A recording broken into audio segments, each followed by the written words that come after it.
Well, while many candidates and towns are celebrating victories, some people in Plainfield say they're disappointed after a bond vote that would help expand the village beyond a floodplain failed. ABC 22's Matt Holderman spoke with one of the co-chairs of the project's committee earlier today, and Matt joins me now live in the newsroom with a little more on what's next. That's right. Tuesday's vote asked people if the town should take out a loan to buy land where they can eventually build some new homes. But by a narrow margin of just 60 votes, Plainfield taxpayers turned down that flood recovery idea. Luckily for those who still want that project to happen, there are some other ways the town can go about buying the land.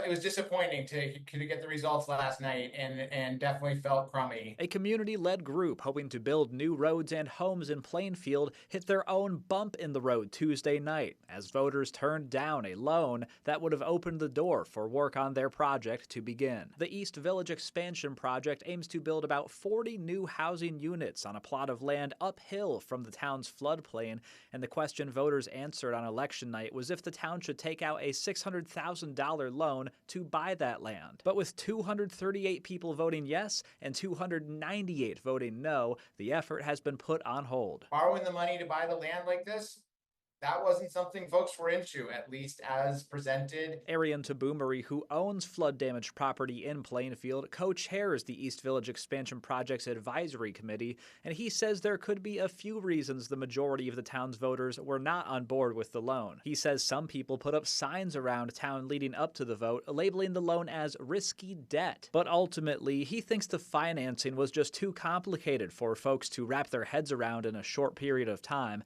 and they may have voted no because it felt like the safe option. In these times of uncertainty, people are particularly wary of any risks. The default response became, no, I'd rather not. Looking forward, Taboomery says there are other ways they could still buy the land and make the project happen, like having a third party chip in, for example. But while buying the land is a necessary step, he says the one he's more concerned about anyways is the project itself, which could cost upwards of $10 million.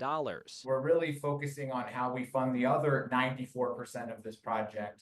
That's much more, we're focusing on the bigger prize. Now, as far as the project itself goes, Taboomery says the committee has applied for what's called Community Development Block Grant Disaster Recovery Funds. That's a pot of $68 million or so that Vermont got from HUD to help flood-damaged communities rebuild. He thinks there is hope that could fund their entire project, and he says they should get an answer on that in the next month or two. Reporting live in the newsroom, Matt Holderman, ABC 22 News.